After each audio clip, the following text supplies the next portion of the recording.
Hello everyone, this is your host, Sharon Berkowitz, and with me today is our special guest at Sungates Center, Retha Bogard. Welcome, Retha. Thank you, Sharon. So great to be here finally. It's wonderful to have you here. And I want to tell you a little bit about Retha. So Retha began her spiritual journey at the age of 4 as she was keenly aware of people's energy, had very accurate intuition, and was always having prophetic dreams, which all of the above have continued to this day. Right. Music also came into her life at the age of 4 as she taught herself songs on the piano, usually Beatles songs, or her favorite song to sing in church when she went with her grandparents, and this song was Sunlight in My Soul. At the age of 7, she began her classical piano training under the accomplished pianist Charlotte Shelton in Columbus, Indiana. She continued with piano for 5 years, and she branched into writing her own lyrics at the age of 12. That's amazing. Yes. At 17, she was baptized at a small country New Testament church, which then took her spirituality to a new level. And 2 years later, at 19, she was selected out of 500,000 students in her group of 50 to study under singing entertainer John Davidson for 1 month on Catalina Island. This is all wonderful and beautiful.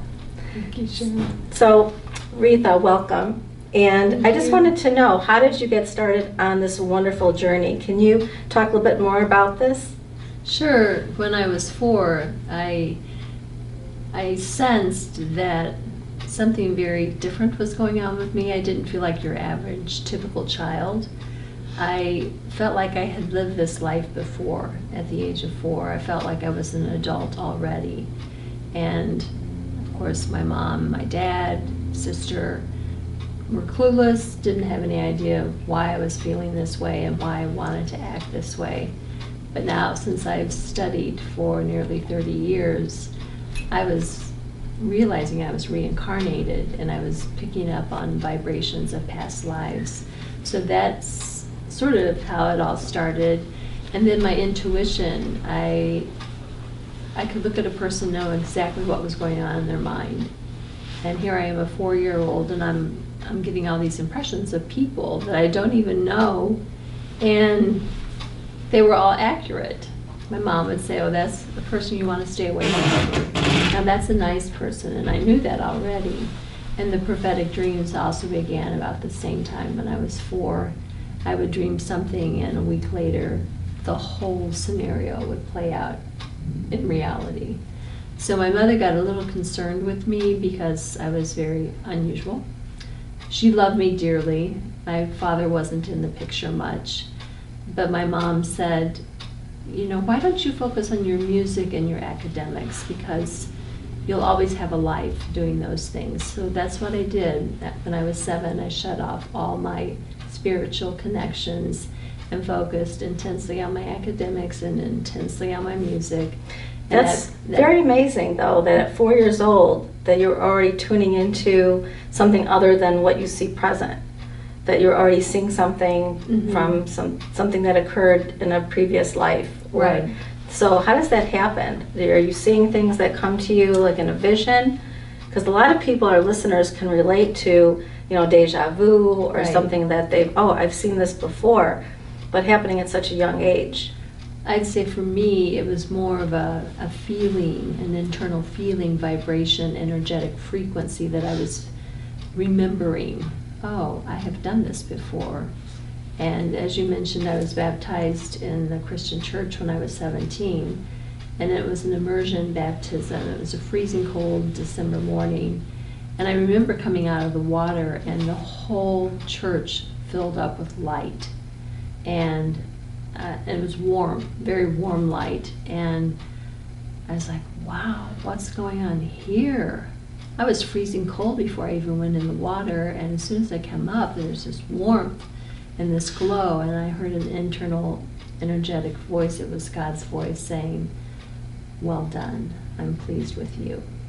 So, and that could be the inner voice that we also experience. This was a very subtle voice. I don't think I had heard this voice since I was 7. That was the first time I heard the energetic, frequent voice of God. And it's just very gentle, it's very subtle. For me, I always knew in my belief system that God was a man. That has changed very much so here lately, because I believe God is both female and male aspects. But for me, growing up, I always referred to him as him. So, as does many people believe that as well. Well, throughout the Bible, it depicts him as a man, and sort of doesn't incorporate the female aspect of God. But when you look at the planet, you've got rugged, sturdy mountains that are masculine and gentle, delicate flowers growing up the side. So there's your masculine, feminine being displayed right there. There always seems to be a balance, even in nature. Always. That we experience Noah's Ark, that. when they went in 2 by 2, they were side by side, male and female. Yeah, so there is that balance if we seek it out. Right. But after reading or getting baptized, they gave me a New Testament Bible to read because that's all they focused on. And I started reading it, and that, again, this energetic renewal came back saying, I said, I've done this before. I was there. I actually lived this. I remember being there. And it was so, I'm like, how can this be? And I didn't know anything about reincarnation at the time. And I was just fascinated by the story because I was there. Many people have experienced where they thought they were reincarnated or that they thought they've had past lives. And there are many people that do not believe that. Right. So it just depends on the person's belief system as Absolutely. to what really goes on in their life, if they believe in the deja vu, if they think they've been to a certain place or met certain people. And that's becoming more common. A lot of people are seeing that more and more in their lives, especially in today's society. It's becoming more recognized. I believe we are coming down into the final trenches of recognizing one another's soul instantaneously. I know when I moved from Springfield to Chicago, that was probably 23 years ago. And the people I met were like people I had known forever. And I had just met them. And it just kept happening. The more people I met, the more it was like my tribe. Like we just carried on where we left off in the last life. Exactly. So, and many times I would think of somebody. I would think of that person, and either they would call me or I would see them that same day. Yeah. And so that happens more and more. Right. We're in a whole different energetic frequency right now. I don't know. I think you and I have talked about that off camera before, where heaven and earth are uniting once again, those energetic systems. It's a fascinating time to be alive. Yeah, there is a lot of chaos as these two energetic fields are mixing, but I don't see the chaos and destruction lasting much longer. Okay. Yeah. And I know too that throughout your life you've had many things happen. And some of them are very fun, very interesting, and other things that have happened that you've even written about in your book. And your book is called Retha's Song, A Rhapsody of the Soul, which is a beautiful book. And I just wanted to read something very quickly from this book. Sure. It says, "My main objective in life is to heal any broken heart, soul, or body that wants to be renewed. It may be through my music, my hands, or simply my rock, my faith."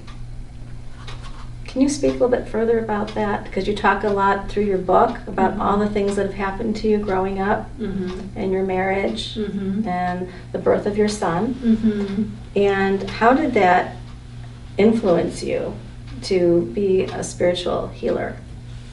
Well, it was quite a process. I mean, I'd say the most joyful thing that ever happened to me was when my son came into the world. The birthing process alone is phenomenal and miraculous.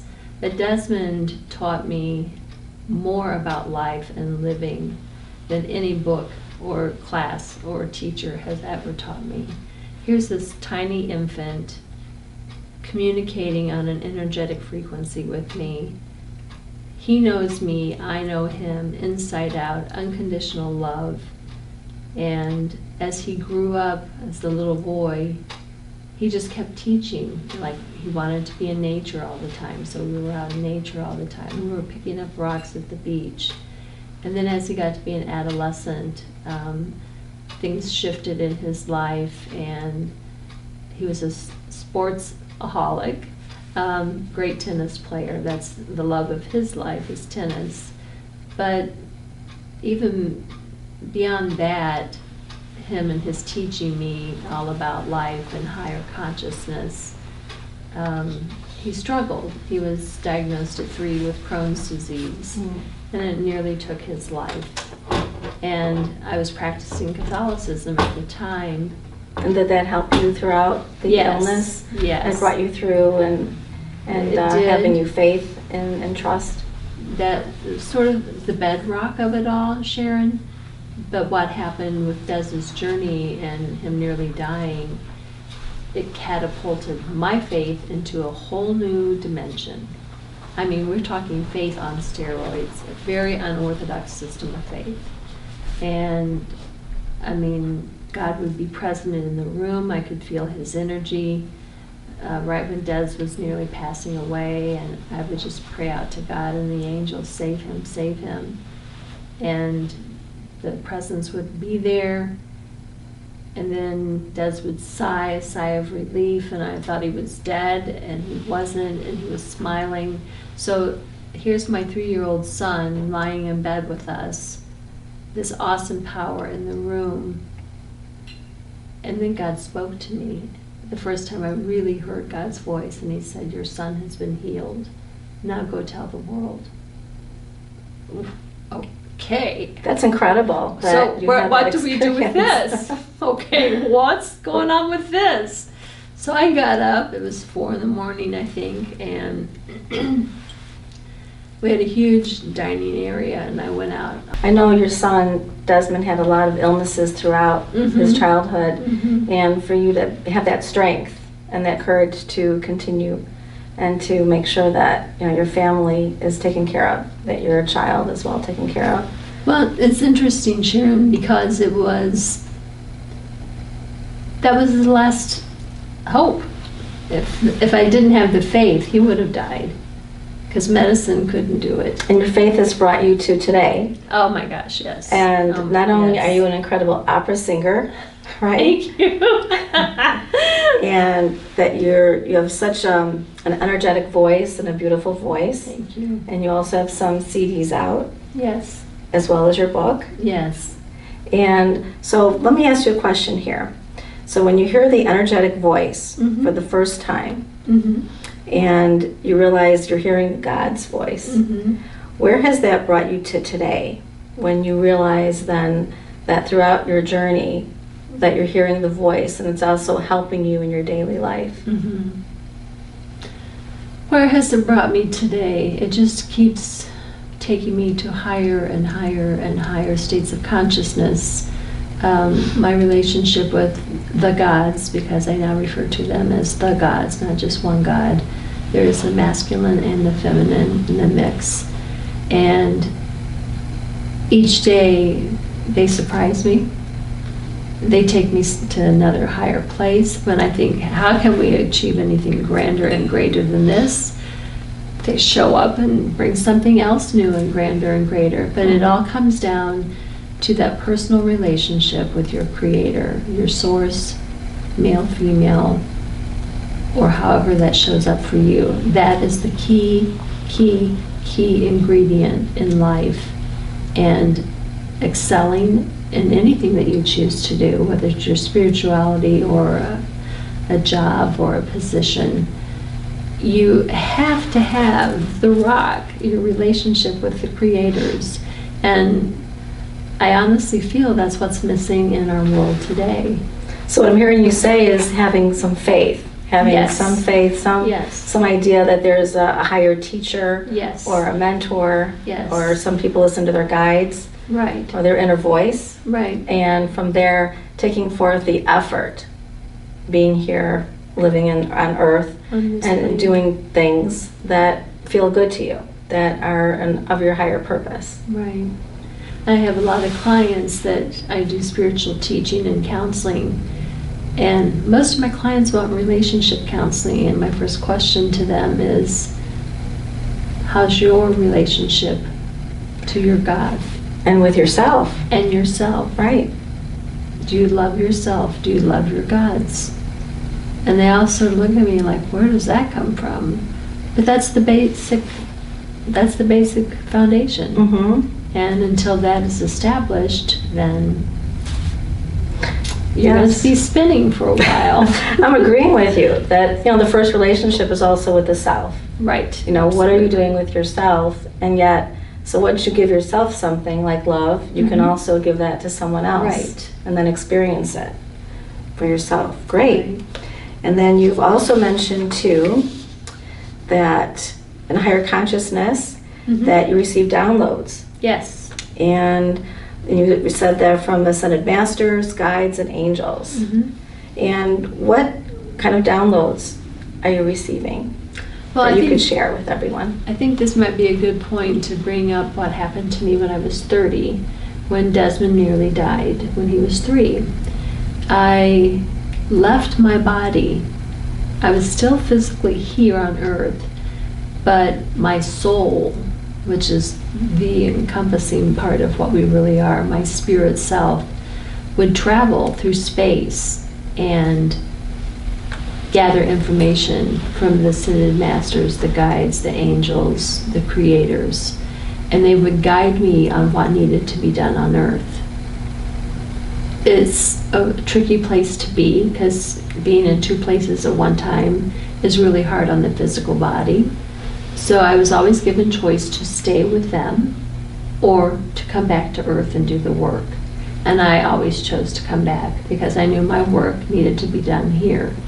So science calls this bipolar disorder, and I call it going to heaven and getting information and bringing it back to earth to assimilate it on this planet. So that's my experience with it.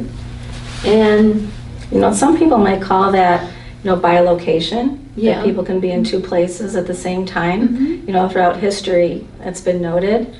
And even sometimes there's scientific research regarding that. Also, people have astral projection, oh yes, definitely. where I've done they're that. able to go out, leave their body, and come Yes. back. Yes, and gather information. Mhm. And when I've astrally projected, it wasn't by choice. God came to me and picked me up one evening when I was falling asleep and I was meditating. And we flew through the universe at the speed of light. It was amazing. My heart was pounding. I thought it was going to explode.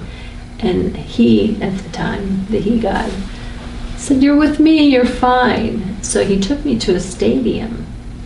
It was a huge, huge stadium. And I was excited to be there.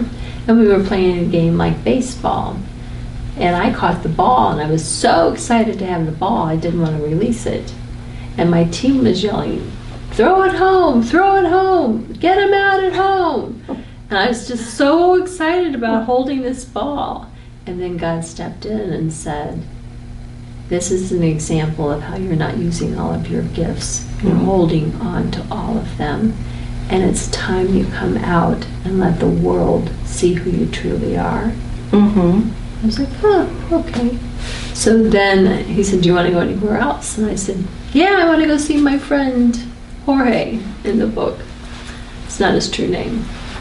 So we went to Jorge's house, flying through the sky, speed of light. And Jorge came to the door, and God yelled at me. And God had never yelled at me, but he yelled at the top of his lungs, "No, I don't want you with him. He's not the one I've chosen for you. Would you please knock it off with him?" And then I was sitting up in my bed just sweating because I was like, what just happened here? But as you read in the book, I'm very stubborn. It sounds like the story of like Ebenezer Scrooge. You know how he went through all the different, throughout the night to visit all these different scenarios taking place. So then you wake up in bed and you're like, oh, and you're a whole new person. I was a whole new person. So it kind of woke you up. Yeah, so, he woke me up all right. And it seems very real, right? It was like, very like real. a dream within the dream, right? That you're experiencing this. Right. And then realizing, taking this information and coming back to Earth, realizing that everything is symbolic.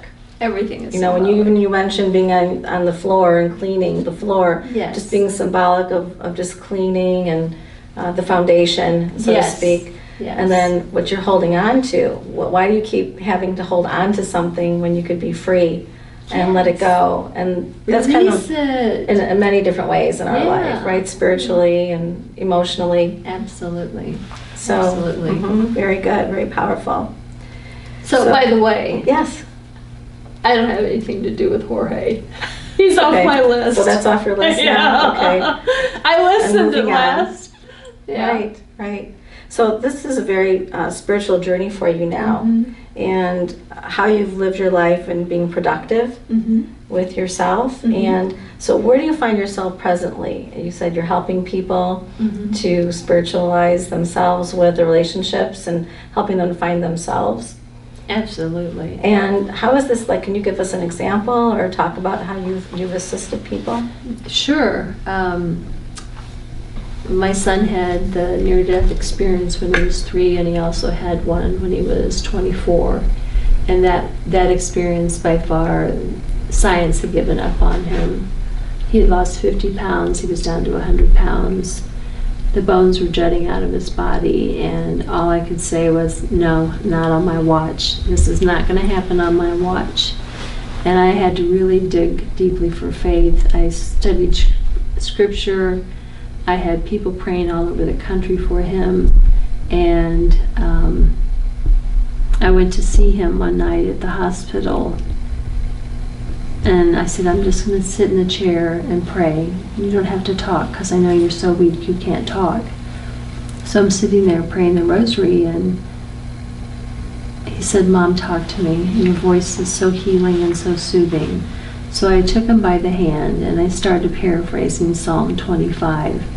It is such a powerful group of words put together. And he looked at me and he said, that is the most beautiful thing I've ever heard. And my son isn't into religion, or he has his own thing going on with spirituality, and I totally respect that. So I just said, well, it's Psalm 25, and I paraphrased it for you. And I said, Des, you're going to get out of this bed and you're going to walk out that door. And for the first time in 6 weeks, he sat up in bed and he said, really? I can walk out that door without all these machines attached to me? And I said, of course, son, it's all in what you want and believe you can do. I said, I've been holding the thread for you to get to this point, and your dad has held the other part of the thread. But it's all up in your mind whether or not you walk out the door. And he looked at me and he said, can we take a walk right now? I said, sure. So he got up out of bed, very weak, hadn't been up walking in 6 weeks.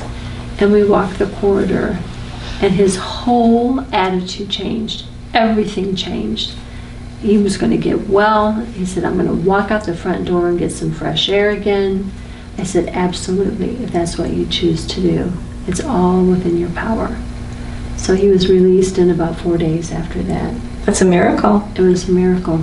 And many times the miracle is also in the thoughts, in the mind. It is. The thought, once you change your mind, is everything. Thought is everything. And your outer world can change as well. Right. The thought that I've read different accounts. Some accounts say our thoughts don't even belong to us, that they are transmitted through the universe into our spirit being. But we can choose which ones we want to focus on or dispose of. Right.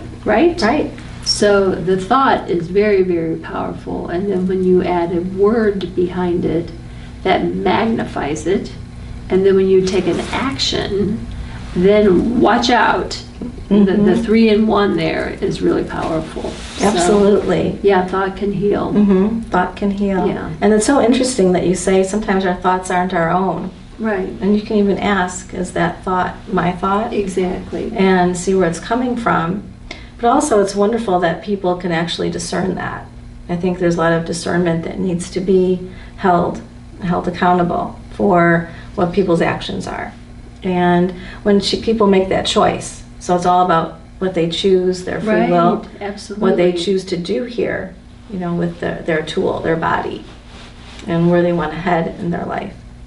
And so you mentioned too that with Desmond, what a change that was, that he was able to sit up and walk and realize that he doesn't have to be sick. Exactly. That was a choice. It was just a choice to be in this condition. And the body is actually reacting with healing.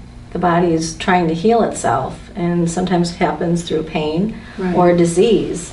And so what you're saying then is that when people realize that they're just healing their body themselves, what they really need to look at is what is happening in their mind. What are they really experiencing? Yeah, because that's the battlefield. You have thoughts come in that confuse you, you have thoughts that make you happy, and it's so important to really select the good thoughts, positive thoughts, loving thoughts, high vibrational thoughts, because when you start focusing on high vibrational thinking, then everything in your world changes. There's no room for a negative vibration to come in. When you're that focused on high vibrational positive thinking, there's no room. Right. I love that. I really love that attitude. Yeah. Because it's also having a lot of gratitude in your life. Gratitude is a even must. for the good and the bad. Yes, even when you're in the pain, be grateful for the pain, because it's there to help you heal. It's helping you, guide you to ways to heal, or people that you need to reach out to help you. So even in the pain, it's so good to be grateful. And that's helped you throughout your journey as my well. goodness, yes. Oh yes. So I know we're getting the signal to wrap things up, and Retha, it's been a pleasure having you here, and I'd like to know, what would you like to share with our listeners? Is there any final words that you'd like to say? Well, final words to say. Yes, we are in a love revolution right now. Heaven is meeting earth. Energies are shifting and changing. The chaos, I believe, will at some point dissipate. But the two important ways that I've always lived my life, in past lives and in this life, are love your neighbor as yourself and love your God with all your heart and soul. And when you do those two things constantly, daily, life changes, life becomes bliss, life becomes harmonious, and Jesus said it so well. He said it so well. And you're reflecting that right now. And Sounds everything beautiful. I do, everything, he's my master teacher. I've studied many other things, but it always comes back to Yeshua, Jesus. His real name is Yeshua. And I give him the glory, and he's my all. Wonderful. And the Holy Spirit too. And the Son. Yeah. Excellent. Thank you. 3-in-1. Thank you for sharing that. Yeah. Sure. Very good. Well, I just want to thank you, Retha. Thank you. Thank Retha you, Bogard. Miss Sharon. Thank You're so you. welcome. And I want to thank you all for joining us today. Really appreciate you being here. And again, thank you to Retha Bogard as being our special guest here at Sungates. Have a wonderful, beautiful rest of your day. Thank you.